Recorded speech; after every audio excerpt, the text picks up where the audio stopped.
Muy buenas noches, queridos hermanos. Qué alegría podernos encontrar en este día miércoles a mitad de semana para entre juntos orar, tener una reflexión en la palabra del Señor y animarnos poderosamente a clamar a nuestro Dios por todas las situaciones particulares que todos sabemos que estamos enfrentando.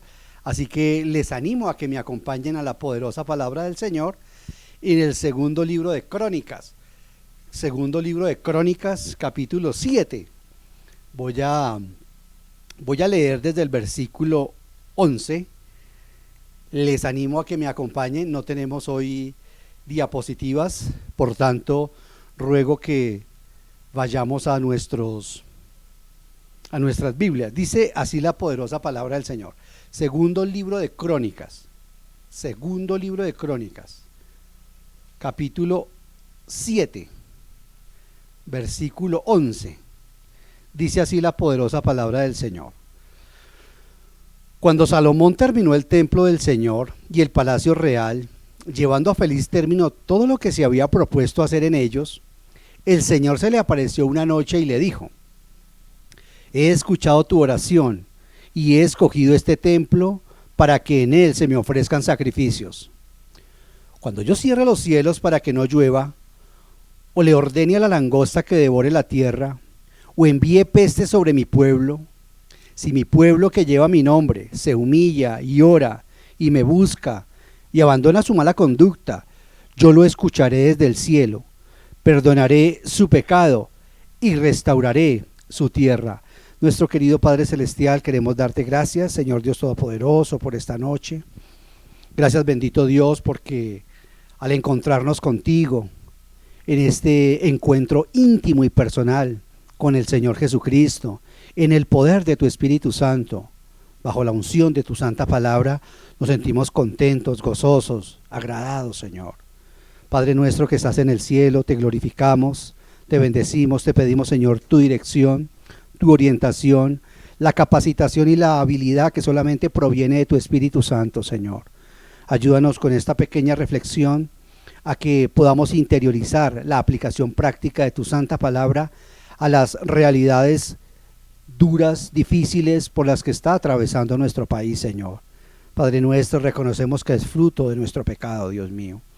Padre Celestial, quiero darte las gracias por cada una de las personas, de los hermanos que nos acompañan, Señor. Te suplico que una fresca y dulce unción de tu Espíritu Santo sea derramada sobre la vida de cada uno de los que estamos acá, Señor. Padre Celestial, gracias por darnos en tiempos como estos la oportunidad de hablar de ti y sobre todo de tu palabra, Señor, del carácter maravilloso tuyo que nos conduce a tu divina persona. Gracias por habilitarnos en el nombre del Señor Jesús. Amén y amén. La promesa que Dios da aquí al pueblo de Israel, voy a dar rápidamente un contexto histórico y cultural, es obviamente originalmente fue dada a la nación de Israel. Esta promesa que el Señor le dio a la nación de Israel está orientada esencialmente sobre el pacto de la tierra o el pacto palestino que se llama, y está basada en Deuteronomio 28. Allí en el capítulo 28 de Deuteronomio están todas las condiciones que obtendría Israel al momento de llegar a la tierra prometida. De hecho, por supuesto, el capítulo 28 es justamente una deuteronomia, una segunda repetición de la ley a una generación de jóvenes, de mujeres, de hombres ya un poco adultos que no habían visto los milagros hechos por el Señor en Egipto y que en consecuencia habían nacido durante la travesía de esos 40 años por el desierto del Sini, por el desierto del Sinaí y por todos los lugares donde el Señor los estuvo dando vueltas durante 40 años. Durante ese tiempo, estas generaciones no habían visto, repito, los milagros que el Señor había hecho a través de Moisés y que el primer pueblo lo había visto. De manera que era imprescindible, ahora que el Señor había permitido que Moisés subiera al monte Nebo, le permitiera observar la tierra prometida en un acto de misericordia del Señor y le dijera al pueblo: prepara a estas personas. Habían dos hombres adultos que estaban de la generación anterior que eran Josué y Caleb, pero toda la siguiente generación, así como nuestros hijos, absolutamente todos ya habían muerto.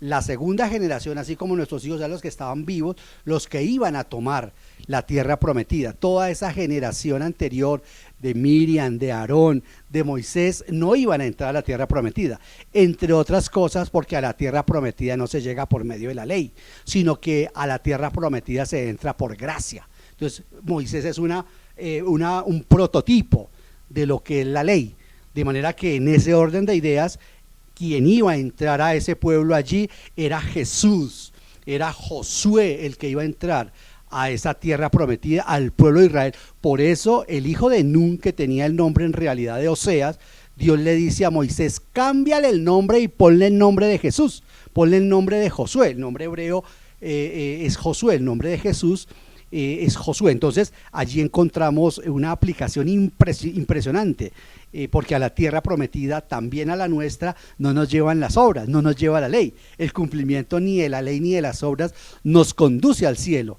Quien lo hace es la gracia de nuestro Señor Jesucristo, nuestro verdadero Josué, nuestro sumo sacerdote, el gran, ¿no? El único que es gran sumo sacerdote. Entonces, en ese orden de ideas estamos contextualizando rápidamente este texto.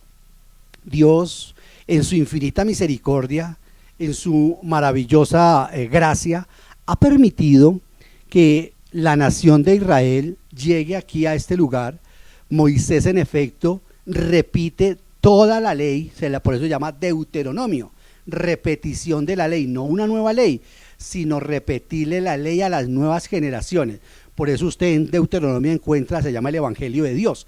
Usted encuentra de manera sucinta, pero no tan sucinta, de una manera resumida, toda la ley desde Éxodo, pasando por los siguientes los siguientes números, el libro de Números, de Éxodo y Levítico, los siguientes 3 libros. Dios le dice a Moisés que instruya a esas juventudes, que instruya a esas mujeres, que instruya a esos hombres que van a pasar a la tierra prometida, y que escuchen de la boca del hombre que presenció el instrumento que Dios usó para sacar a Israel y por medio de quien le dio la ley, que fue Moisés. Entonces, esta promesa está íntimamente ligada con lo que se llama desde el punto teológico el pacto palestino, o el pacto de la tierra. El Señor dijo a Israel: si ustedes cumplen, Deuteronomio 28-29, si ustedes cumplen mi palabra, mi ley, concretamente mi ley, haré que todas estas bendiciones vengan sobre ustedes. Si ustedes no las cumplen, entonces ustedes serán en consecuencia castigados. Dentro del contexto próximo, esto ya es dentro de todo el contexto bíblico, ahora dentro del contexto próximo, Salomón ha terminado el templo, atrás ha quedado el tabernáculo. En efecto, han llegado a la tierra prometida. Se ha levantado un gran rey que se llama Saúl, un hombre muy poderoso, muy fuerte, un hombre con una impronta grandísima dentro de la nación de Israel. Infortunadamente pecó, y lo sucedió un pastor de ovejas llamado David. Y este David, con el tiempo, tiene un hijo, como la mayoría lo saben, y se llama Salomón. Bueno, tuvo muchos hijos, pero con quien el Señor finalmente hace el pacto es con Salomón.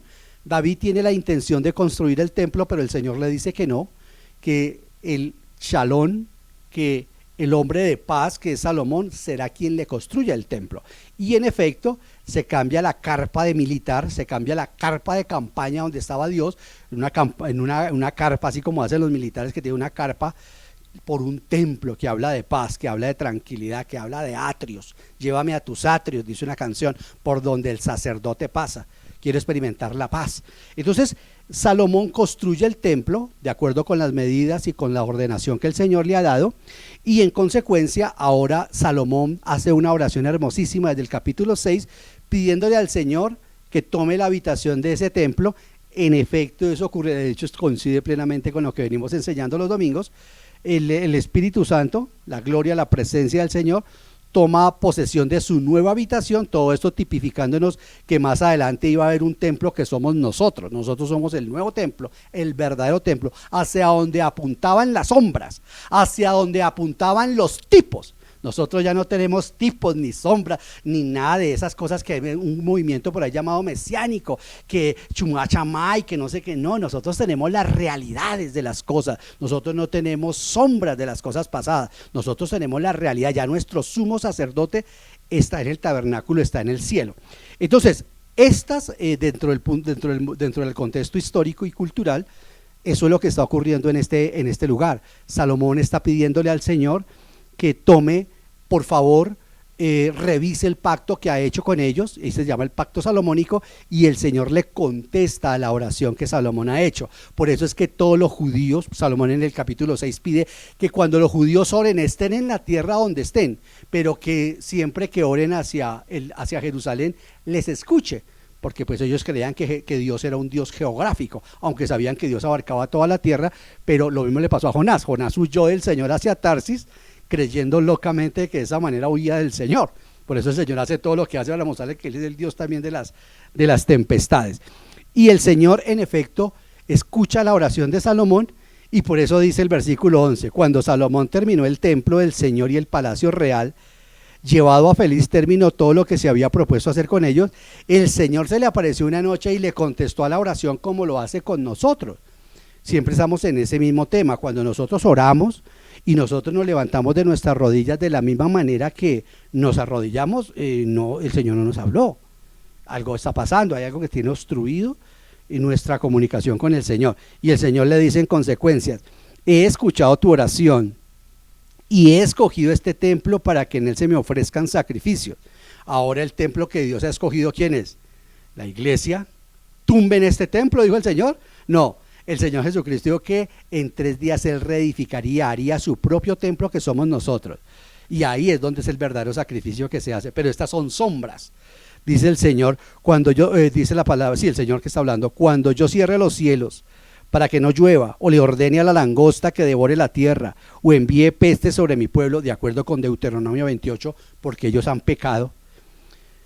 Si mi pueblo, que lleva mi nombre, se humilla, nosotros llevamos el nombre del Señor, nos llamamos cristianos, llevamos el nombre del Señor. Israel llevaba el nombre también del Señor, porque Israel significa el que lucha con Dios, no el que lucha contra Dios, sino el que lucha con Dios, o Dios luchando de su parte, podría también traducirse el nombre Israel. Entonces dice: si mi pueblo, que lleva mi nombre, se humilla y ora y me busca y abandona su mala conducta, yo lo escucharé desde el cielo, perdonaré su pecado y restauraré su tierra. Fantástico. Entonces, ya he hecho ese contexto histórico, no voy a entrar en un análisis más profundo. Creo que ya quedó concreto. Como eso es una reflexión del día miércoles, entonces vamos a pasar a la aplicación práctica de este mensaje. Y repito, la promesa que Dios aquí hace a Israel, vuelvo y repito, aunque originalmente se le hizo a Israel, es pertinente igual a cualquier pueblo, a cualquier generación, que después de experimentar castigo, que después de experimentar la reprensión del Señor, y que sea pueblo del Señor, satisfaga los requisitos que el Señor quiere que hagamos. Usted sabe que generalmente los domingos le damos una larga introducción a la parte lingüística o doctrinaria o cultural, y finalmente la aplicación. Hoy vamos a dedicar un poco más el tema a la aplicación. Entonces, cualquier pueblo de cualquier generación que sea del Señor, que después de experimentar el juicio, nosotros debemos en consecuencia acercarnos a la Biblia, porque cuando uno está en consejería con los hermanos y el creyente peca, a veces creemos, porque traemos el trasfondo católico romano de usted peca, reza y empata. A veces la cosa no es tan así. Yo cuando peco, yo tengo que tener un verdadero y auténtico arrepentimiento, porque si no, el Señor en Efesios dice que apaga el espíritu, o nosotros con nuestro pecado sofocamos al Espíritu Santo que está en nosotros. Entonces es imprescindible entender y comprender que necesitamos otra vez avivar nuestra vida de comunión, nuestra restauración con el Señor, porque el avivamiento es para aquel que ha muerto espiritualmente o que ha muerto desde esta perspectiva de comunión con el Señor. Entonces necesitamos satisfacer estos requisitos que el Señor nos da para que tengamos un avivamiento de la vida espiritual y una restauración del propósito santo y de la bendición que Dios ha hecho para con nosotros. Vea un momento, dejen una marquita ahí en segundo de Crónicas y vayamos un segundo a Hechos. Miren lo que dice Hechos 3:19. Hechos 3:19, miren lo que dice la palabra del Señor. Dice, por tanto, para que sean borrados sus pecados, arrepiéntanse y vuélvanse a Dios, a fin de que vengan tiempos de descanso de parte del Señor. Qué texto, ¿no?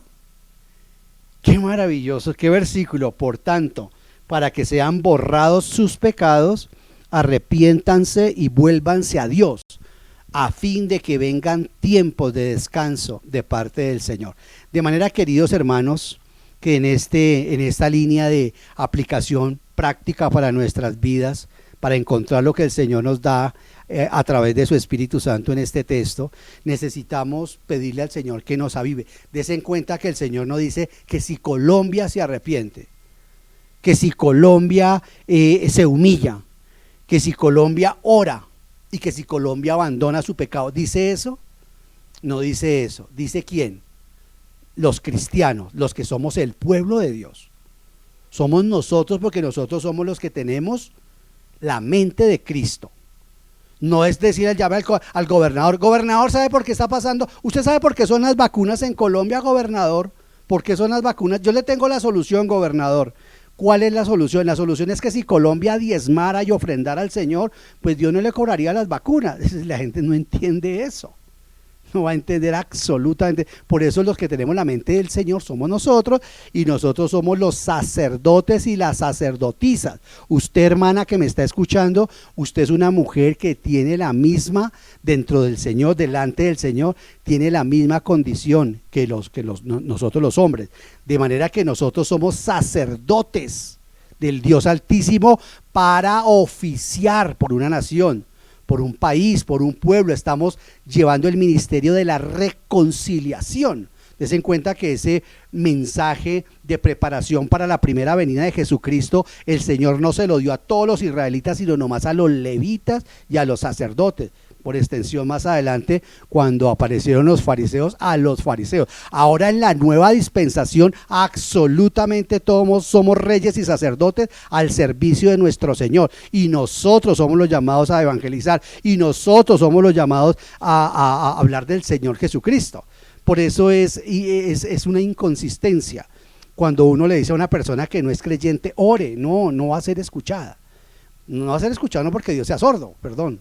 No, sino porque Dios dice, hay una persona que no le enseña a esta persona que lo que yo quiero escuchar de ellos es arrepentimiento. Y cosas por nosotros, sí, ya los que hemos sido aceptados y estamos detrás del velo con el Señor Jesucristo. En este momento estamos entrando en el lugar santísimo. Estamos entrando a la mismísima presencia del Señor, según lo que dice Hebreos. Eso es lo que estamos haciendo, estamos entrando con el Señor Jesús. Esos son los privilegios de ser cristianos, esos son los privilegios de la nueva dispensación. Lejísimos de Israel estamos nosotros por la gracia del Señor. Entonces mire lo que dice ahí. Los 4 elementos que dice acá son humillarse, ¿cierto? Orar, buscar a Dios, abandonar su mala conducta. Colombia, no. El presidente, no. ¿Quiénes? Usted y yo, que somos los sumos sacerdotes en este nuevo templo, para que Él cure nuestra tierra, la tierra donde estamos, para que Él nos entregue a Colombia. Así como, y volvíamos a hacer otra vez el paralelo de que necesitamos estudiar panorama bíblico, si podíamos hacer el panorama como en el Antiguo Testamento. Israel oraba para que el Señor les entregara la tierra. Empieza usted a encontrar, con razón el significado ahora en el Nuevo Testamento. Por eso, cuando Israel en el Antiguo Testamento tenía caballos, tenía lanceros, tenía grandes ejércitos, era cuando más sufría derrotas. Porque el Señor ha dicho, no es con caballo, ni con lanza, ni con fusil, ni con aviones CAFI, es con mi Santo Espíritu que yo les entrego la tierra, les sano su nación.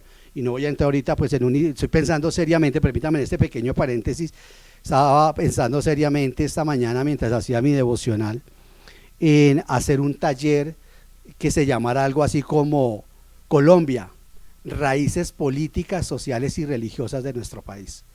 Sería maravilloso para poder tener un poco de alfabetización de nuestra nación, porque todo lo que ocurre en nuestro país es resultado de algo, por ejemplo. Eso es el principio de la causalidad. Estaba como pensando, no en hacer un curso, primeramente hacer una especie de taller para que nos entrapáramos, porque si algo necesitamos nosotros es alfabetizar a nuestro pueblo en algo de política, de religión, en algo de sociabilidad y cómo fue la construcción de nuestra nación y por qué somos como somos. Entonces, queridos hermanos, los 4 requisitos, digámoslo así, que el Señor pide para volvernos a avivar, para volver a tener, porque por Jeremías y por diferentes textos, si Dios destruyera esta nación, ¿quién tendría la culpa?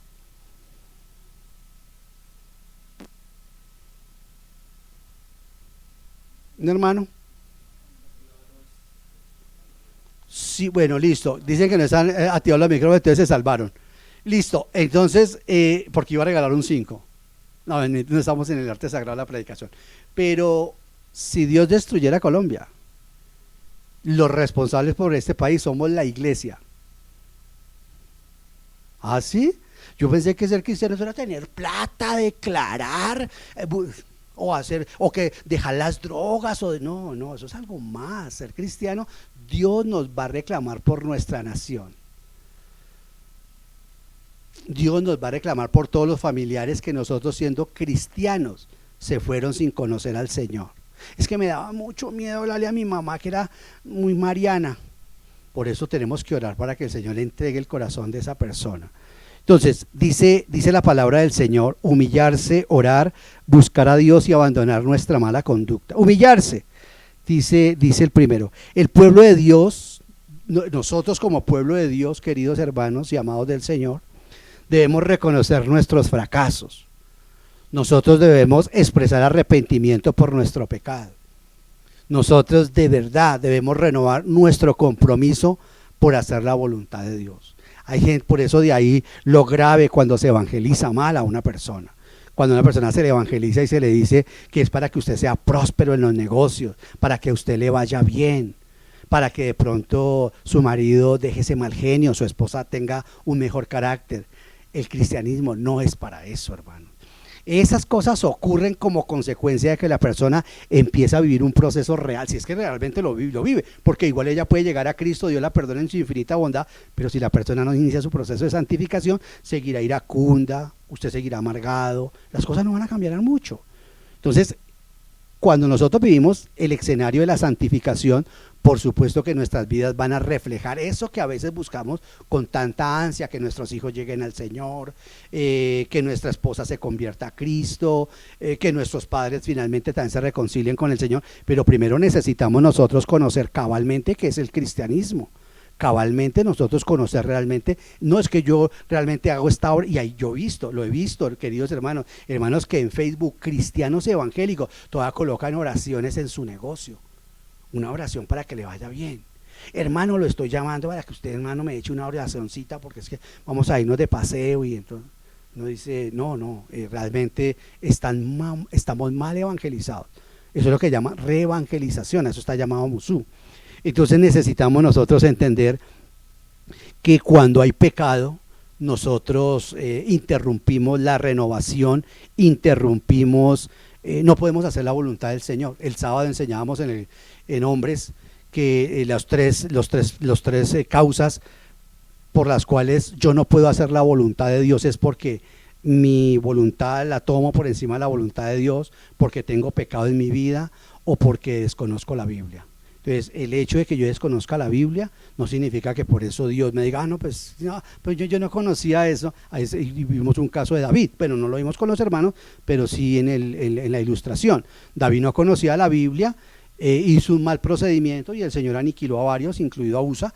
Entonces le enseñó, después ya bien sus devocionales, descubrió seguramente sus devocionales, descubrió que tenían que llevar el arca a unas personas adecuadas, cambió y el Señor le perdonó y lo avivó y lo restauró. Entonces nosotros tenemos que humillarnos delante de Dios, realmente reconocer nuestros fracasos, expresar nuestro arrepentimiento, pero arrepentimiento no es decir, Señor, estoy arrepentido, no, arrepentimiento es cambio de mente, es realmente decir, voy por este lado, como dijo el hijo pródigo. Mire que el hijo pródigo se arrepintió, dice que cuando estaba en ese país, ya donde se había acabado todo el dinero, se habían acabado todos los recursos, y lo habían puesto de cuidador de cerdos o de alimentador de cerdos.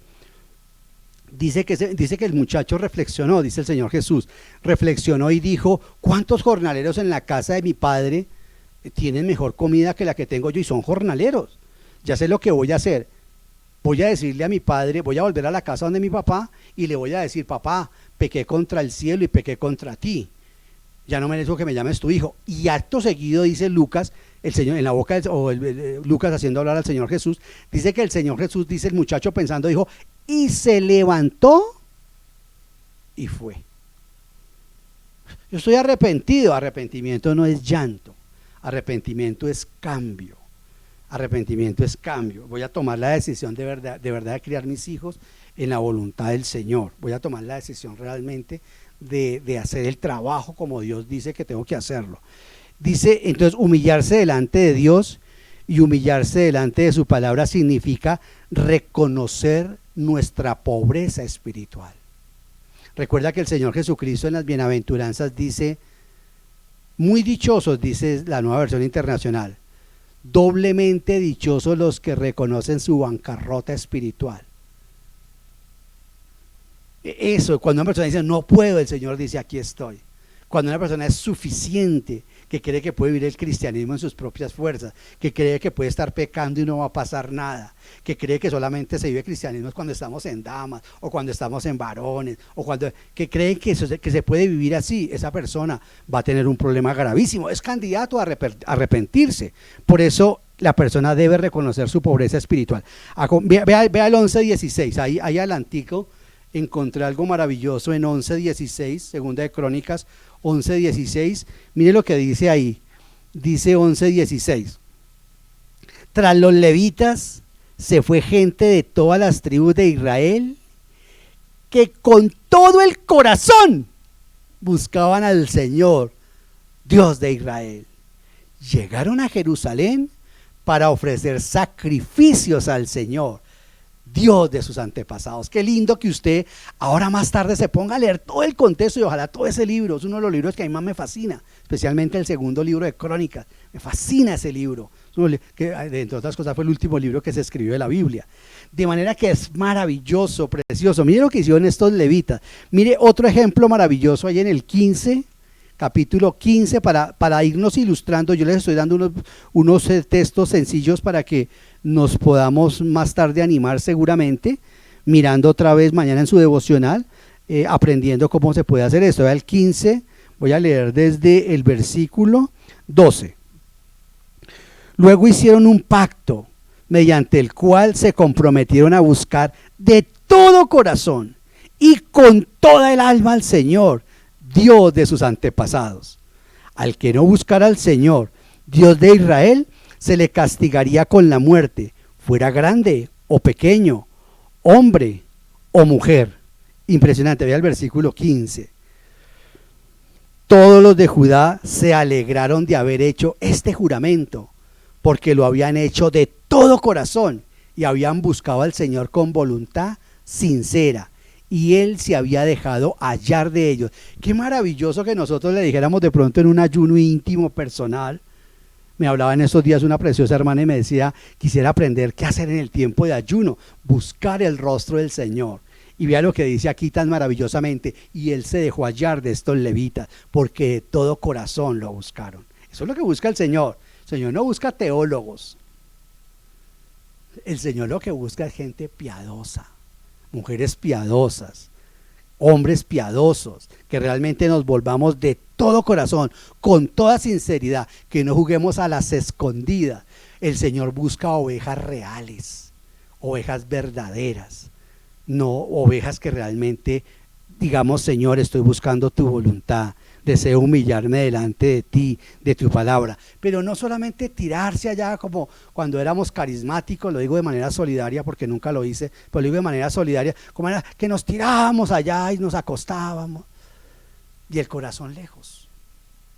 No, humillarse es volver el rostro a la palabra del Señor y decir: Señor, por tu sola voluntad y en las fuerzas de tu Espíritu Santo, quiero hacer Gálatas 5, andar en el poder de tu Espíritu, caminar en el poder de tu Espíritu, porque tú has dicho que si yo camino en el poder de tu Espíritu, no tendré tiempo para caminar en el camino de la carne.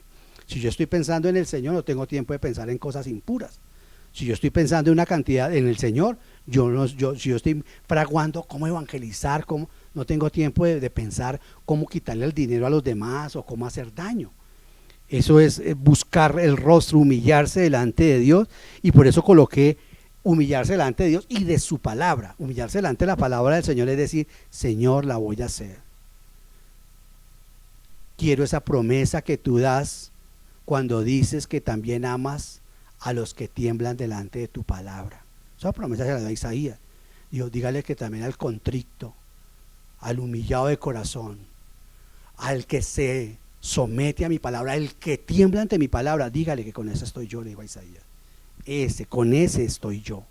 Al que toma en serio la palabra de Dios, la mujer que toma en serio la palabra de Dios, Dios se la toma en serio.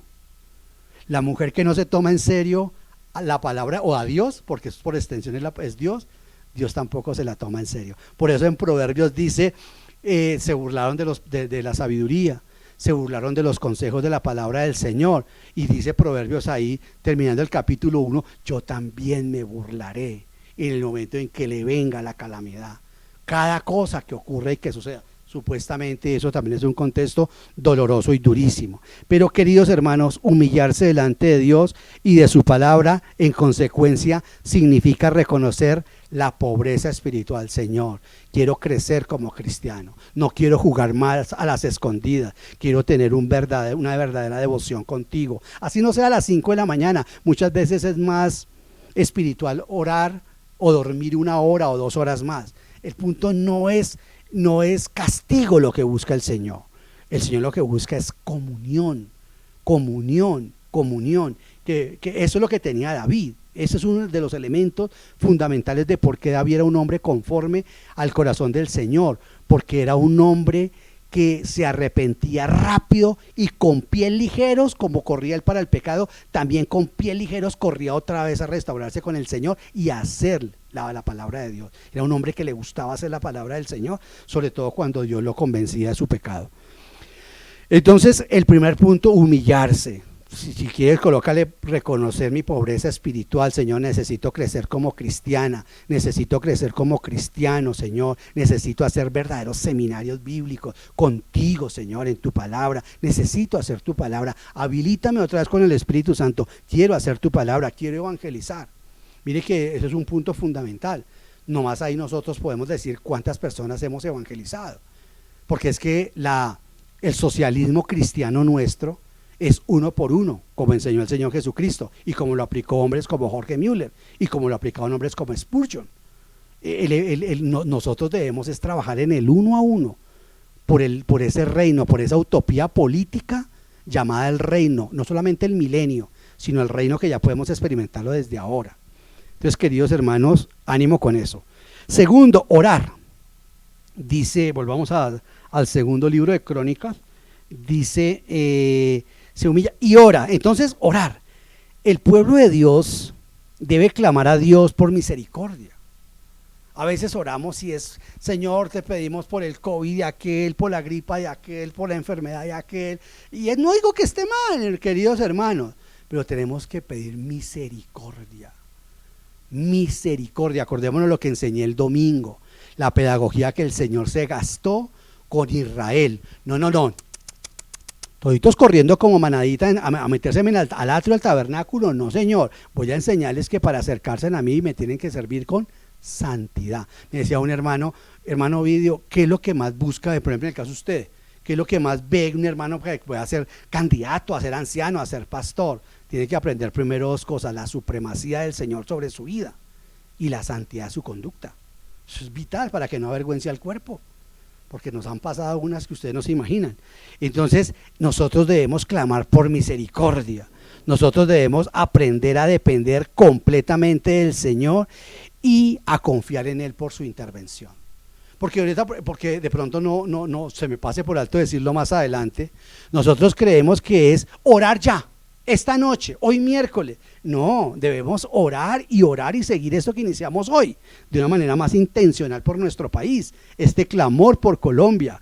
¿Hasta cuándo? Hasta cuando el Señor conteste, hasta cuando el Señor responda, hasta cuando el Señor ya diga, quiten esa petición y pasen el agradecimiento. Ah, bueno, Señor, ya denme en acción de gracias porque ya hice lo que ustedes me dijeron que hiciera. Porque nosotros creemos que es esta noche nomás. No, por eso tenemos que orar fervientemente a cada momento, involucrar, Señor, te pido por los gobernantes del país, Señor, tal vez yo no los elegí, pero son los que están allí, Dios mío, te pido por ellos, sabiduría, Dios de los cielos. Tenemos que orar, tenemos que clamar a Dios por misericordia. ¿Por qué? Porque la mayoría, si no todos los gobernantes, por allá no llega el cristianismo, por allá no llega de nombre. Y hay un pequeño del taller de pronto que algún día podamos hacer, y si llega algo de Dios allá es para manipulación, lo que ha ocurrido durante 500 años, que una denominación se ha prestado durante más de 500 años, por lo menos aquí en Colombia, para ser la que tranquilice y subyugue la conciencia de las personas, para que no conozcan primero al Señor de la libertad, y segundo, para que en ese sentido no haya prosperidad para ellos ni para su nación. De manera que nosotros debemos pedir misericordia por Colombia. Vea, un pequeño. Usted se imagina cuánto gente cuando los españoles llegaron a invadir esto por acá, dicen en sus crónicas que casi todos, por no decir todos, de todo lo que es América, era culto al diablo, al diablo, al diablo, al diablo, al diablo, al diablo, al diablo, al diablo. Uno aquí va a pueblitos, aquí a Santander, y en estos pueblitos de Santander el médico del pueblo no es un médico realmente científico, es un taita, es un brujo. Llevan los niños dizque para que le hayan mirada de ojo, que porque les movió en el cuajo, como si los seres humanos tuviéramos cuajo, que fue que se les movió el cuajo, que les dieron ojo, y esa gente son chamanes al servicio de la religión sincretista que ha existido en estos pueblos porque ¿qué ocurrió? Pues ocurría que nuestros indígenas, al ver que el Dios de los españoles era más fuerte que el supuesto Dios de ellos, pues entonces se convertían de esa manera fácilmente al Dios de los españoles, pero realmente no hubo una conversión sincera. Eso fue algo que satisfactoriamente descubrieron los franciscanos. Decían, no, los indígenas se están convirtiendo, pero no a Dios de corazón verdadero. Los misioneros decían, no, ellos no están denominacionalmente, porque saben que de esa manera les dejan de pegar, se bautizan, y así pasa. Usted mira eso, nuestros campesinos lo que van es, llevan por ritualidad al niño al bautismo, a la confirmación, nuestros padres lo mismo, pero nunca una conversión genuina, porque desde el principio se le enseñaban a los mestizos y a los indígenas, fue un sacramentalismo. Entonces esas cosas tenemos nosotros que pedir al Señor para que haya misericordia sobre nuestra nación. Por eso es que ustedes escucharán en la iglesia, en la misa, Evangelio según San Juan, y la gente dice, usted los evangélicos me molesta porque enseñan el evangelio. Bueno, ¿y qué es lo que le enseña el sacerdote a usted en la misa? Pues el evangelio es el mismo que tenemos nosotros, solamente que estamos muertos en nuestros delitos y pecados. Entonces, queridos hermanos, debemos orar para que haya una intervención de Dios por la evangelización de nuestro país.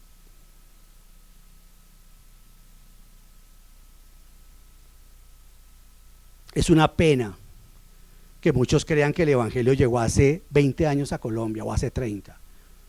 No, el evangelio, el cristianismo evangélico llegó con Francisco de Paula Santander, por lo menos con su esposa que era cristiana evangélica. Cuando Francisco de Paula Santander se le pidió reconstruir este país mientras Bolívar iba al tema de la independencia a Bolivia y al Alto Perú, Santander empezó a reconstruirlo desde dos aspectos, el económico y el religioso. El elemento religioso que pidió fue que la sociedad británica viniera aquí a Colombia, y la sociedad británica vino aquí a Colombia. Entonces, en ese orden de ideas nosotros tenemos que conocer todo lo que le ha ocurrido a Colombia, todo lo que le ha pasado a Colombia, nosotros realmente, y no porque la gente se vuelva evangélica en nuestra denominación, que si son católicos realmente sean católicos nacidos de nuevo. Entonces necesitamos clamar para que el evangelio llegue a nuestro país, para que nosotros seamos ese canal, para que haya una ferviente y constante oración hasta que el Señor responda desde el cielo y haya realmente una conversión auténtica de las personas que están en nuestro entorno. Mire que El Salvador, el Señor ya le regaló un presidente piadoso. ¿Cómo se llama ese hombre? Nayib. Él no está allí para hablar del evangelio, él está allí para vivirlo. El presidente de El Salvador. El Señor ha tenido misericordia, es uno de los primeros países que realmente el porcentaje más alto es cristiano evangélico. Entonces lo que nosotros necesitamos no es poner de presidente a un pastor, eso sería una desgracia. Lo que necesitamos poner es personas que realmente teman al Señor, que como dijo el apóstol Pablo a los filipenses cuando estaba preso, dijo el apóstol Pablo cuando estaba preso, ¿saben una cosa, queridos filipenses? Los guardias del pretorio son los que están al lado mío. Eso era una casta de soldados altísima, altísima, queridos hermanos. Y dijo, ya todos los mantengo evangelizando. Las crónicas y los historiadores demuestran que esos hombres fueron los que finalmente el pretorio, los del pretorio, fueron los que finalmente llevaron el evangelio a las estructuras del imperio romano, a tal punto que el imperio empezó a colapsar. Impactante lo que hizo el apóstol Pablo. Entonces, nosotros tenemos que tener, nuestra oración debe ser ferviente, nuestra oración debe ser constante, nuestra oración debe ser ¿hasta cuándo? Hasta cuando Dios responda. Mírelo, se lo voy a poner la base rápidamente en Lucas. Se lo voy a leer ahí en Lucas, vea, eso es hasta cuando Dios responda, no solamente por esta nochecita, sino hasta cuando el Señor nos responda. Mire en las palabras mismas de nuestro Señor Jesucristo, Él dice lo siguiente, vea lo que dice: un día estaba Jesús orando en cierto lugar, Lucas 11, cuando terminó le dijo a uno de sus discípulos, Señor, enséñanos a orar, así como Juan enseñó a sus discípulos. Él les dijo, cuando oren digan, Padre, santificado sea tu nombre, venga tu reino, danos cada día nuestro pan cotidiano, perdona nuestros pecados porque también nosotros perdonamos a todos los que nos ofenden y no nos metas en tentación. Supongamos, continuó, que uno de ustedes tiene un amigo y a medianoche va y le dice, amigo, préstame 3 panes, pues se me ha presentado un amigo recién llegado de viaje y no tengo nada que ofrecerle. Y el que está adentro le contesta, no me molestes, ya está cerrada la puerta y mis hijos y yo estamos acostados. No puedo levantarme a darte nada. Les digo, dice el Señor Jesucristo, les digo que aunque no se levante a darle pan por ser amigo suyo, sí se levantará por su impertinencia y le dará cuanto se necesita. Y ahí viene la aplicación del Señor Jesucristo. Así que yo les digo, o sea, tómelo como promesa, que esto no lo está diciendo es Dios a quien le dijimos nuestras oraciones. Así que yo les digo, pidan, en este caso por Colombia, por su pueblo, por su restauración, la nuestra primero que todo antes de la de Colombia, pidan y se les dará, busquen y encontrarán, llamen y se les abrirá la puerta, porque todo el que pide recibe, el que busca encuentra y el que llama se le abre. ¿Quién de ustedes que sea padre, si su hijo le pide un pescado le dará en cambio una serpiente, o si le pide un huevo le dará un escorpión? Pues si ustedes, aun siendo malos, saben dar cosas buenas a sus hijos, ¿cuánto más el Padre Celestial dará el Espíritu Santo a quienes se lo pidan? Entonces, en ese orden de ideas, porque esto va a terminar en la evangelización, esta enseñanza de una les digo, va a terminar en la evangelización. Tenemos que pedirle al Señor. Mire, si nosotros le decimos al Señor, sí, que queremos que se sienten y que negocien y que esta gente traiga un poco de equidad y afloje la mano y que como lo que colocamos hoy en oración. Pero finalmente lo que necesitamos es que haya equidad y eso solamente se consigue, esa piedad y esa misericordia, cuando realmente yo me hago cristiano. Cuando yo no era cristiano yo tenía un corazón de piedra. Usted le preguntara a mi esposa Luz Giovanni, yo tenía un corazón de piedra, mi corazón era de piedra, perdóneme en esta cuita ahí personal, por eso cuando llegué a Cristo yo me la pasaba toda la noche llorando, yo tenía un corazón de piedra. Uno dice, pero ¿cómo puede ser una persona que están haciendo marchas a ver si les dan pan, así les dan comida? Y la respuesta no es esa, lo que les están pidiendo es comida, de alguna forma es lo que se está pidiendo, mejores condiciones en todo orden. Entonces orar, la oración debe ser ferviente y constante hasta que Dios responda desde el cielo, hasta que Dios responda, porque eso es lo que el Señor Jesucristo nos dijo, hasta que yo les responda, ustedes tienen que seguir orando. Tercero, buscar a Dios, dice ahí segundo de Crónicas 7. ¿Qué es buscar a Dios? El pueblo de Dios debe volverse o debemos volvernos diligentemente a Dios con todo el corazón y anhelar su presencia y no simplemente tratar de escapar de la adversidad. Generalmente lo que uno ve. Nosotros tenemos que ser muy sabios dentro de las circunstancias que enfrentemos. ¿Por qué? Porque esas circunstancias que estamos viviendo, seguramente si le pedimos, Señor, quita esto, que negocien, el Señor dice, vamos a hablar frente a frente. ¿En realidad ustedes creen que eso es lo que ellos necesitan sobre todas las cosas? No, Señor. ¿Qué necesitan ellos? La vida eterna que tú les das. Bueno, y todas las demás cosas que les voy a dar. En añadidura, bueno, necesitamos es cambiar el país. Y esto solamente se consigue cuando las estructuras sociales, económicas y políticas son infiltradas por el Evangelio, por hombres y mujeres piadosas que llegan a esas esferas. No por pastores que ni siquiera tienen formación teológica y se mandan disque de políticos. No, por cristianos que tienen vocación política. Hay que orar y apoyarlos. Saber cómo vamos a dirigir, cómo vamos a votar, los elementos que se tiene o que Dios nos ha dado. De manera que lo nuestro se trata de eso, de volvernos, de anhelar realmente que la presencia del Señor esté en la vida de todas las personas que estén al frente de algún cargo, de alguna administración o de alguna jurisdicción.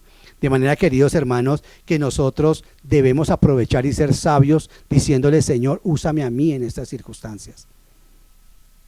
Señor, quiero ser un elemento de paz.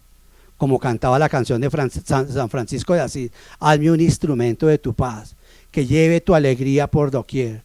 Donde haya odio, lleve yo tu amor, Señor. Donde haya oscuridad, tu luz, tu perdón, Señor. Hazme un instrumento de tu paz. Eso es lo que nosotros debemos pedirle, Señor. No me saques de estas circunstancias. Ayúdame también, ya que estoy metido en este entorno, ayúdame, Señor, a predicarles el Evangelio, a hablar. No para solidarizarme con el que rompe las cosas, ni para el verdugo que hace lo que está haciendo, porque ya nos estamos dando cuenta dónde está parando esto. Necesitamos ser muy sabios, pedirle al Señor que nos ayude dentro de las circunstancias a presentarles a Jesucristo como la gran solución. Entonces, queridos hermanos, necesitamos de todo corazón buscar a Dios. Vamos a buscar a Dios, ¿verdad?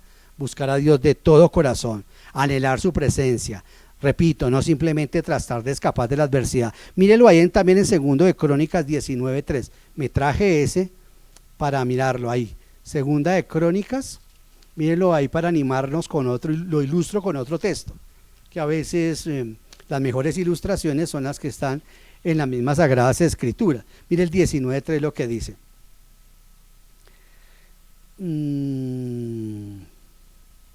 Pero hay cosas buenas a tu favor, pues has quitado del país las imágenes de la diosa Acera y has buscado a Dios de todo corazón. El Señor le dice a Josafat, le da una promesa maravillosa como consecuencia de que este hombre, lo que estamos diciendo, buscó a Dios de todo corazón. Una de las mejores maneras para buscar a Dios de todo corazón es quitando las cosas que nos quitan tiempo con Él. Yo ahorita estoy trabajando con mi celular y cojo y lo apago por tiempo. No digo que usted haga eso. Eso no vale. Eso son cosas, arreglos personales que usted haga. Señor, voy a decirle durante todo el día 3 cosas que alegren la vida de mi esposa. Señor, voy a hacer hoy 3 cosas donde yo no sea cantaletosa, sino respetuosa con mi marido, así él no se lo merezca. O sea, son cosas que usted haga con el Señor. Eso es buscar a Dios. Eso es realmente con mis hijos, con mi propia vida. Voy a una dedicación más consagrada, así como el Señor dice aquí, has buscado a Dios de todo corazón. Has buscado a Dios de todo corazón. Ahí en 1 de Crónicas también quiero animarles en este punto con ese texto. Me pareció hermoso ese 1 de Crónicas, mírelo ahí, en buscar a Dios. Primer libro de Crónicas, les animo a que vayamos, capítulo 16, versículo 11. Vea lo que dice ahí. Refúgiense en el Señor y en su fuerza. Busquen siempre su presencia. Recuerden las maravillas que ha realizado, los prodigios y los juicios que ha emitido. Maravilloso, ¿no? Qué lindo texto. Ya para animarse también a buscar, para que nos animemos más y profundicemos, analicemos este texto del primer libro de Crónicas, capítulo 16, versículo 11 y 12. Véalo, ahí está otro texto para seguirnos animando y profundizando en este de buscar a Dios. Y en cuarto lugar, abandonar nuestra mala conducta. El pueblo de Dios debe arrepentirse genuinamente. Querido hermano, si alguien no sabe qué es arrepentirse, hermana, bíblicamente, se lo podemos hacer saber de una manera incluso más detallada, enviándole un estudio. Pero arrepentirse es cambiar de dirección, es dejar de hacer lo que yo venía haciendo. Si no, no es arrepentimiento. Arrepentirse es un término militar que dice que si yo voy hacia este lado y yo realmente me arrepiento, me convierto, yo voy ahora hacia aquel lado. Eso es arrepentirse. Eso es realmente lo que es arrepentirse de forma genuina. El pueblo de Dios debe arrepentirse genuinamente. Debemos apartarnos de los pecados específicos y de toda forma de idolatría. Uno dice, pero la idolatría, ¿usted no sabe cuáles son los dioses modernos? Uno dice, pero eso fue Venus, Afrodita, eso en la época de hace 2000 años. ¿Quiere que le hable del templo de Venus? Playboy le tiene levantado un templo a Venus. ¿Qué miran nuestros ojos? Podríamos vivir sin televisión. Los nuevos dioses, hay un libro muy bueno se me va el nombre el nombre del autor, se llama el libro Los nuevos dioses que tiene el ser humano. A veces tenemos endiosado nuestro trabajo. Entonces, queridos hermanos, es importante que con todas estas cosas el Señor nos esté hablando y nos esté diciendo, yo los estoy llamando a ustedes. Pasa como cuando uno tiene alguna situación particular en su trabajo, ¿no? Y entonces las cosas como que económicamente no le funcionan a uno, ¿no? Y entonces uno dice, Señor, ¿por qué las cosas económicamente no me están funcionando a mí? ¿Cierto? Que soy la cabeza de este hogar. Y el Señor dice, pero es que yo quiero que arreglemos el asunto que tienes con tu esposa. Porque es que de esa manera yo llamo tu atención. Las circunstancias que nos están ocurriendo en Colombia tienen que llamar la atención de que el pueblo cristiano algo mal está haciendo. O algo bien no estamos haciendo. Mire que el Señor nos llamó con la pandemia. Nos ha quitado 4 de las 5 cosas que solamente podemos hacer estando juntos. La iglesia está para 5 cosas, la iglesia local, y nomás estamos pudiendo hacer una, que es predicar la palabra. Entonces tenemos que revisar cómo es que estamos tomando la cena del Señor, porque eso no lo estamos pudiendo hacer en comunidad. O sea que se volvió un ritual. No estamos bautizando. O sea que estamos bautizando gente que no está genuinamente arrepentida. No crea que el Señor amonesta nuestros corazones, y el mío en primer lugar. Estas cosas tenemos que revisarlas. Revisar, porque si en Colombia somos aproximadamente, no sé, es que 3.000 iglesias cristianas, es que alrededor de 2 millones de cristianos evangélicos. Yo digo, ¿y dónde estamos?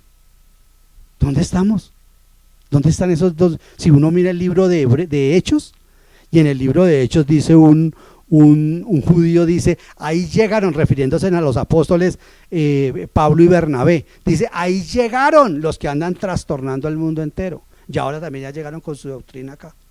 Imagínense, 2 trastornando el mundo. Nosotros 2 millones, yo no los veo. Yo realmente no los veo, queridos, yo no los veo.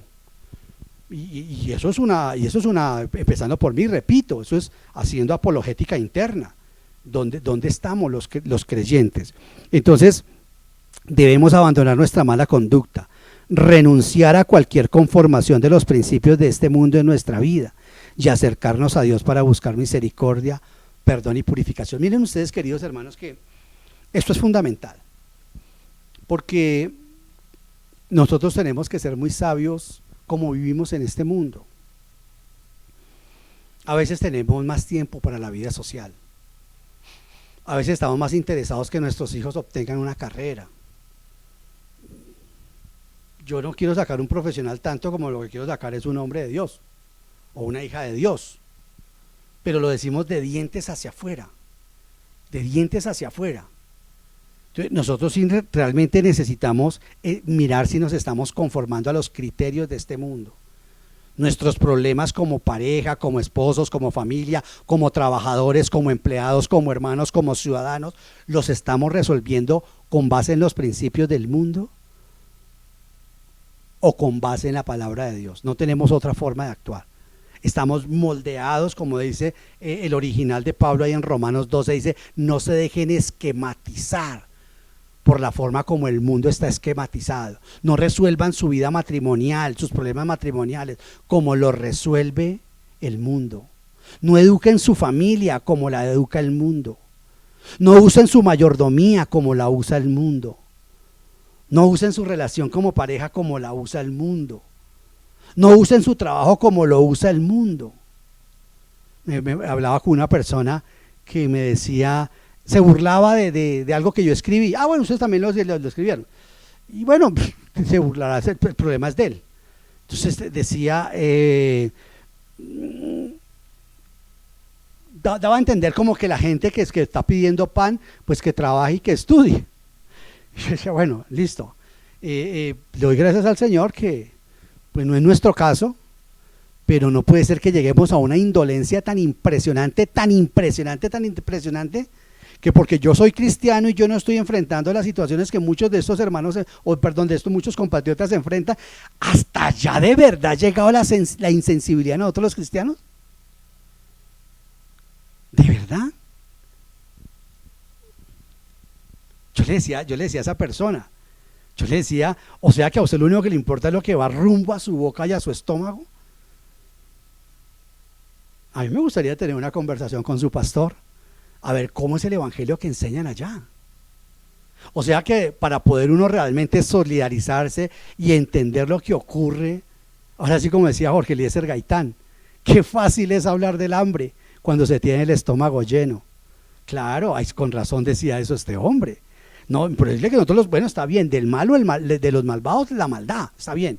Pero nosotros los cristianos que realmente no nos importe la suerte de otras personas, no es que no son cristianos, son humanos. Y por ellos también murió Cristo. Necesitamos es evangelizarlos. Sí, digan sí o digan no, pero esa es nuestra labor, el ministerio de la reconciliación. Perdón, ¿usted en qué ministerio está? En el de evangelismo. Qué bueno. Gente que cree que el cristianismo es doctrina, como dijo Samuel Pérez Millos. No voy a decir porque ese todavía está vivo y todavía la pueden barrar. Hablemos de uno que está muerto, que ya no la pueden barrar. Spurgeon, una frase. Spurgeon dijo, derribemos todos estos púlpitos. Si lo que está entrándole a la gente es teología y no el amor. Entonces eso sí es una cosa durísima. Entonces renunciar a cualquier conformación, queridos hermanos, de los principios de este mundo en nuestra vida y acercarnos a Dios para buscar misericordia, para buscar perdón y purificación. No voy a ir a los textos bíblicos porque quiero leer solamente ahora el 14 para que nos deleitemos con la promesa, con la bendición que se nos da el Señor. Dice, versículo 14 dice, yo lo escucharé, perdonaré y restauraré. ¿Eso lo creemos, hermanos? ¿O su sistema teológico no le da cabida para creer eso? Eso pertenece a Israel. Yo lo escucharé, lo perdonaré y lo restauraré. Cuando se cumplen las condiciones de Dios para el avivamiento y la renovación, queridos hermanos, entonces se cumple esta triple promesa de Dios del avivamiento. El avivamiento primero en nosotros, porque no hay nada más triste que un cristiano entristecido. No hay nada más triste que un cristiano sin alegría. No hay nada más triste que un cristiano empobrecido espiritualmente. ¿Sabe qué dice la Biblia de un cristiano en esas condiciones? Como manantial, qué bonita palabra, como manantial de aguas podridas. Es el creyente que ante el inconverso cae. Cuando uno ve que el inconverso vive mejor en su hogar, y no porque tenga dinero, sino porque vive con unos criterios diferentes en cuanto a su amor, en cuanto a la educación de sus hijos, de sus hijas. Y hay personas que no tienen la fe en nosotros y viven mejor, tienen más paz, tienen más reconciliación, hacen el rosario o le rezan en comunidad. Entonces, Allí nosotros podemos encontrar que no hay nada más triste que un cristiano entristecido. Queridos hermanos, esta triple promesa de Dios del avivamiento es fundamental. Porque si algo, por ejemplo, nosotros buscamos en consejería, en un texto que habíamos hablado en algún momento con las consejeras, es eso. El final de la consejería es que la persona vuelva a ser útil al reino. El final de la consejería es que la persona pueda volver a avivarse con el Señor, a volver a ser un instrumento útil en el reino del Señor. Cuando yo no estoy haciendo la voluntad del Señor, quiere decir de forma ineludible que hay pecado en mi vida y que Dios no me está usando. No me está usando. Entonces, en primer lugar, Dios calmará la ira contra su pueblo, escuchará su clamor desesperado y atenderá sus súplicas. Mírelo, ahí lo dice: mantendré abiertos mis ojos y atentos mis oídos a las oraciones que se eleven en este lugar. ¿En cuál lugar?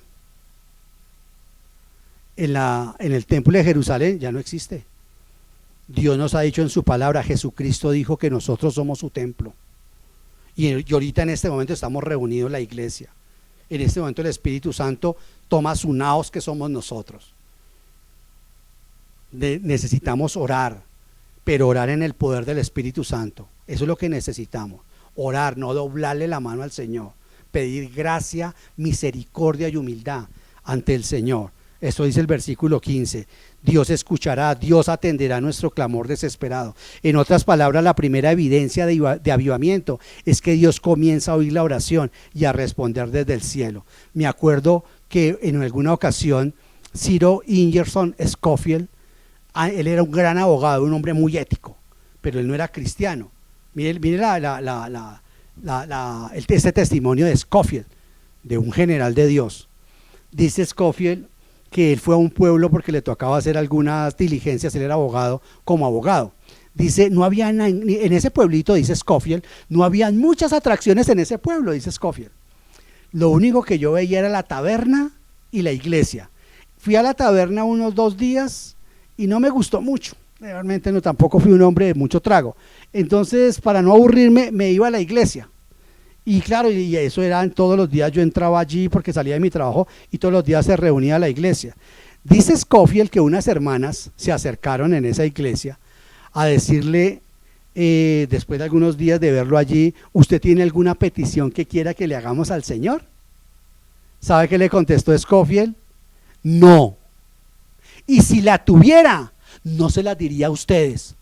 Y ellas dijeron, ¿por qué? Y dijo, porque ya llevo medio año entrando a esta iglesia y ustedes siguen pidiendo por lo mismo. Eso demuestra que su Dios no las escucha. ¡Qué bofetada! Y no era pues que Scofield, tremendo teólogo, hermano, no era cristiano. De hecho, después en esa iglesia recibió a Cristo. Pero eso es muy cierto. Peticiones le hacemos. Nosotros tenemos que saber que si hacemos esto, como lo he dicho en otras ocasiones, la voluntad de Dios es que una persona esté máximo 40 días en el desierto. Pero máximo. 40 días ya es demasiado para que un creyente esté lejos de la presencia de papá. Eso ya es demasiado. No es aniquilado por las misericordias del Señor. Pero realmente una persona tiene que renovar su vida, hablar, Señor, ven, Señor, estoy que te pido esto y te pido esto. Llevo 10 años por esta misma, o 10 meses con esa situación. Entonces, la clave aquí es que el Señor empezará a contestar, que el Señor empezará a oír nuestra oración. Oír no porque no la está escuchando ahorita. Quiero decir, oír en el sentido de escucharla, de atenderla, de darnos respuesta, a decir, Colombia va a empeorarse. O voy a traer refrigerios un tiempo para que ustedes evangelicen como me lo están pidiendo. Entonces, queridos hermanos, eso es importante. En otras palabras, la evidencia es que el Señor empieza a escucharnos, empieza a mostrar compasión por su pueblo. Acompáñenme rápidamente. Yo sé que hoy es una enseñanza distinta, queridos hermanos, pero es necesaria, por favor, gracias por entenderlo. Acompáñenme para profundizar en este texto y animarnos más. Acompáñenme, por favor, a Salmo 85. Mire cuando Dios empieza a mostrar compasión por su pueblo, cómo nos responde. Y usted me va a decir si soy yo que les estoy diciendo a ustedes mentiras o es la palabra de Dios la que nos los dice. Yo dije que Dios calmará su ira. Yo dije que Dios escuchará el clamor desesperado de nosotros y atenderá nuestra oración. Yo dije que la primera evidencia de que el Señor lo está haciendo es porque empieza a oír la oración y a responder desde el cielo. Mire cómo el Señor lo dice en el Salmo 85:4. Dice: restáuranos una vez más, Dios y Salvador nuestro. Pon fin a tu disgusto con nosotros. ¿Vas a estar enojado con nosotros para siempre? ¿Vas a seguir eternamente airado? ¿No volverás a darnos nuestra vida para que tu pueblo se alegre en ti?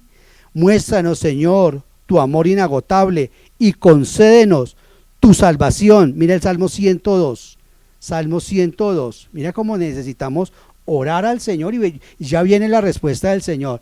Primero va nuestra oración y luego veamos nuestra. Mire cómo el Señor ama que nosotros le oremos. No estas palabras, sino esta actitud de corazón. Mire el Salmo 102 hablándole al Señor. Dice el Salmo 102. Dice 1 y 2. Escucha, Señor, mi oración.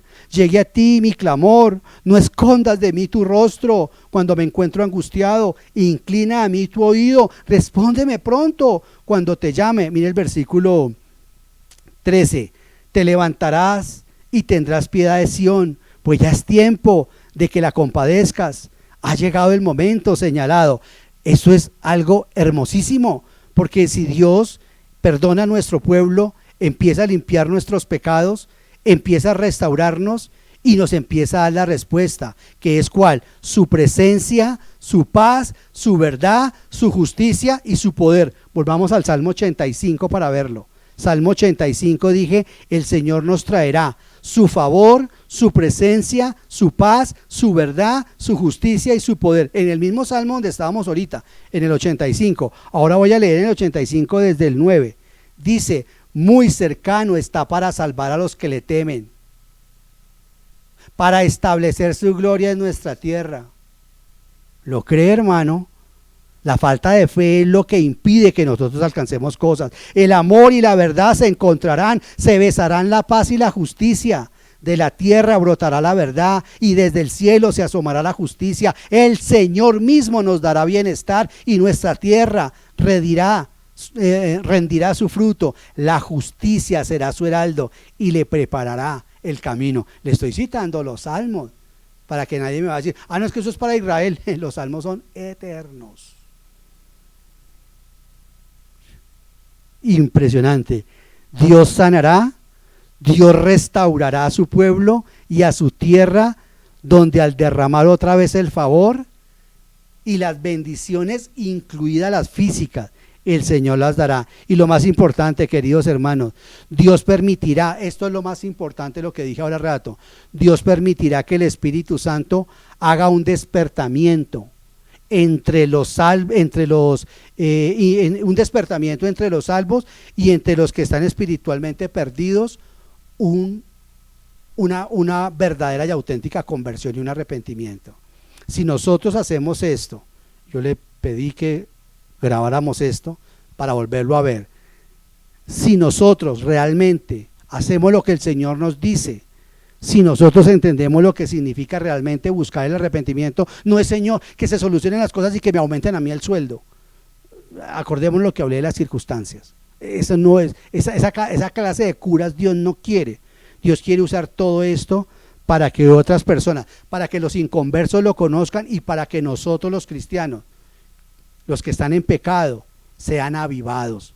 Porque no hay nada más contradictorio que un cristiano doblegado y humillado por Satanás. Mire el Salmo 51 para completarlo, la promesa que nos hace.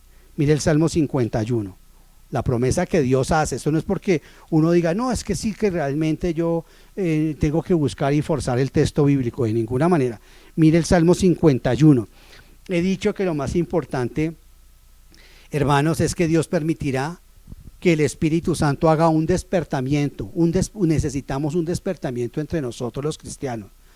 Que los de otras iglesias no lo... Eso es otro problema. Nosotros debemos responder por la iglesia donde nos encontramos en este momento. Necesitamos que el Señor, que el Espíritu Santo haga un avivamiento, haga un despertamiento entre los salvos y entre los que están espiritualmente perdidos. Mire el Salmo 51, versículo 12. Dice: dice David, devuélveme la alegría de tu salvación, que un espíritu obediente me sostenga. ¿Para qué, David? ¿Para qué quieres que el Señor te avive? ¿Para qué quieres ser restaurado otra vez como creyente, David? Dice en el 13, así enseñaré a los transgresores tus caminos y los pecadores se volverán a ti. Hermano, yo le pido al Señor con mi corazón de rodillas que yo haya podido ser claro, de manera concreta. La iglesia es la que tiene que arrepentirse. Debemos pedir un avivamiento por nuestras vidas, por nuestros hogares, nuestros matrimonios, nuestros trabajos, nuestras personas, nuestra relación con el Señor sobre todas las cosas. Solamente esto que estoy diciendo tiene realmente sentido si lo que nosotros privilegiamos es el reino de Dios y que se haga su justicia en todo lo que hacemos. Queridos hermanos, si alguno de ustedes está en pecado, si alguno de ustedes realmente no ha confesado sus pecados, si alguno de ustedes realmente cree que tiene que arreglar cosas con el Señor, yo creo que es un buen tiempo que lo hagamos. No juguemos más como cristianos. Es imprescindible que nosotros hablemos con el Señor, que le digamos: Señor, muéstrame las idolatrías que hay en mi corazón. Si hay revistas sucias, pensamientos que aún gente no puede quemar, si tienen el fútbol, si tienen cosas por encima de Dios, si hay algo que impida, si un mismo sentimiento puede incluso ser superior a nuestra relación con el Señor. La promesa de Cristo en Mateo 6:33 es esa: busquen primero los intereses de Dios, busquen primero hacer la voluntad del Señor. Así comienza el Padre Nuestro. El Padre Nuestro comienza en el cielo. Padre nuestro que estás en el cielo, con todos los intereses primero de Dios, y después esa oración del Padre Nuestro termina aquí en la tierra. Padre nuestro que estás en el cielo, santificado sea tu nombre. ¿Vio? Primero la gloria de Dios. Venga a nosotros tu reino. Si ve, los intereses primero de Dios. Hágase en nosotros tu voluntad. Si ve que primero primen las necesidades espirituales que Dios quiere en las personas. Hágase tu voluntad en mi vida como se hace en el cielo. Y ahí sí comienza aquí a la tierra. Danos hoy nuestro pan de cada día. La oración comienza en el cielo y termina aquí en la tierra. Queridos hermanos, usted tiene que entender algo concreto. Si usted pecó, hermana, si usted pecó, si realmente estamos en muerte en comunión, lo que hemos llamado muerte temporal, que es cuando yo peco, realmente ya no me apetece leer la Biblia, ya no me apetece estar en la iglesia, ya ni siquiera me cuelgo a los mensajes de los domingos, ya ni siquiera nadie mira, ya ni siquiera entro hermanos queridos, decía la iglesia romana: pecado mortal, no ir a misa. Imagínense, esa gente que supuestamente está oscurecida y tienen más claro eso que muchos cristianos. Me impacta porque David dice: devuélveme la alegría de tu salvación. Y en efecto, el Señor le devolvió a David el gozo de la salvación. Pero notemos lo siguiente, queridos hermanos. Notemos algo fundamental en la vida de David. Las escrituras señalan claramente que se cosecha lo que se siembra. Si se cosecha para el espíritu, cosechará vida eterna. Si se cosecha para la naturaleza pecaminosa, se cosechará destrucción. Gálatas 6, 7, 8. Como resultado del pecado de David, sufrió consecuencias vitalicias en su vida, en la vida de su familia y en su reino. Dios no lo perdonó, Dios lo perdonó. Dios lo avivó, Dios le devolvió el gozo de la salvación. El Señor, con esta experiencia de David, nos quiere recordar que las terribles consecuencias del pecado sufridas por él, aún después de su sincera confesión, de su sincero arrepentimiento, deben infundir en todos los que somos hijos de Dios un santo temor en cuanto a optar por pecar. Nosotros tenemos que realmente considerar antes de pecar, con abierta rebeldía contra la redención. Mire, queridos hermanos, y termino para no aburrirlos más. Nos hemos encontrado con hermanos que mienten con una facilidad pasmosa, como si realmente mentir fuera más grave que adulterar. Esa persona tiene los valores del reino equivocados. Por eso Cristo dijo, el que mira con codicia es como si hubiera adulterado. El que maltrata a su cónyuge es como si lo hubiera matado. En los estándares de Dios es igual. Hay unos hermanos que mienten con una facilidad impresionante. Dios nos dio el ejemplo de Ananías y de Zafira. Dios aborrece la hipocresía religiosa. De manera, queridos hermanos, que en esto todos somos responsables y culpables. Tenemos que afrontar las consecuencias, pero es preferible y no estar por fuera de la voluntad del Señor. Padre, gracias te damos por este tiempo. Gracias por esta bendición de poder enseñar tu palabra, de poder, Señor, levantar un clamor por nuestro país, Señor. Gracias, Padre Celestial, por, no sé, una hora que vamos a estar clamando, Señor, a nuestro Dios, animados, ilustrados, especialmente iluminados, Señor, por esto que nos has enseñado, en cuanto a humillarnos, a orar, a buscarte a ti, a abandonar nuestra mala conducta, Dios mío. Oro, Señor, que este convencimiento de lo frágil que nuestra relación contigo haya tocado nuestras vidas de verdad, Señor. Pido, Padre Celestial, para que podamos, con un corazón sincero y honesto, reconocer que hemos pecado delante de ti, Señor. Que queremos realmente volver a avivar nuestra oración, nuestra comunión, a buscarte, abandonar todas aquellas cosas que tú nos reveles, Señor. Pensamos a veces que la idolatría es algo que son objetos. Bueno, también, si nos inclinamos ante un objeto, pues también es idolatría. Pero realmente nos has enseñado que la idolatría es todo aquello que ocupa en nuestro corazón el lugar que solamente le pertenece a nuestro Señor. Gracias por este tiempo, gracias por tu pueblo. Oramos agradecidos, Señor, por nuestra nación. Pido, Señor Santísimo, por nuestros gobernantes, por el presidente de la República. Pido por sus ministros, por cada uno de los gobernadores y los alcaldes de Colombia. Pedimos, Señor, por el ejército, por la policía, Dios mío.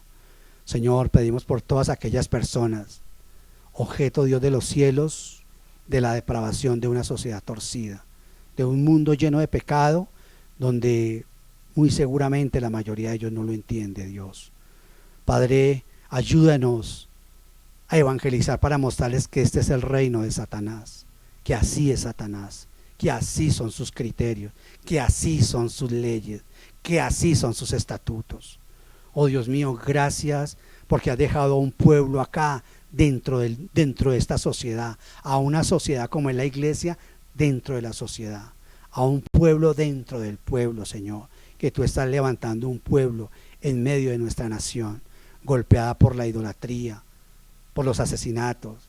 Señor, nadie mejor que nuestro Dios sabe la base sobre la que se ha fundado nuestro país, sobre la cantidad de sangre y de muerte, Señor, que se han derramado incluso en este mismo suelo que estamos pisando, Señor.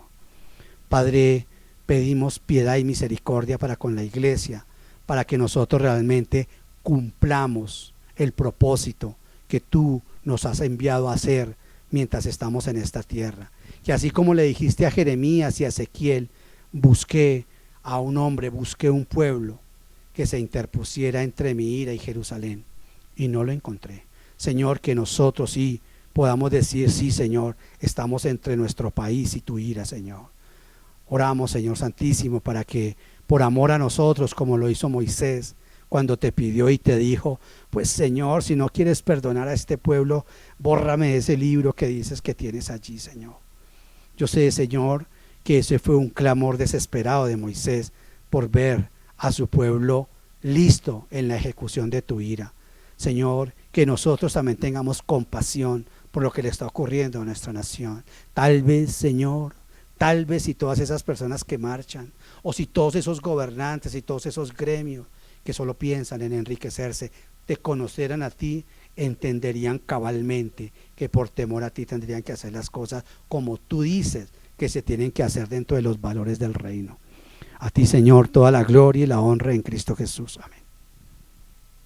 Le damos el...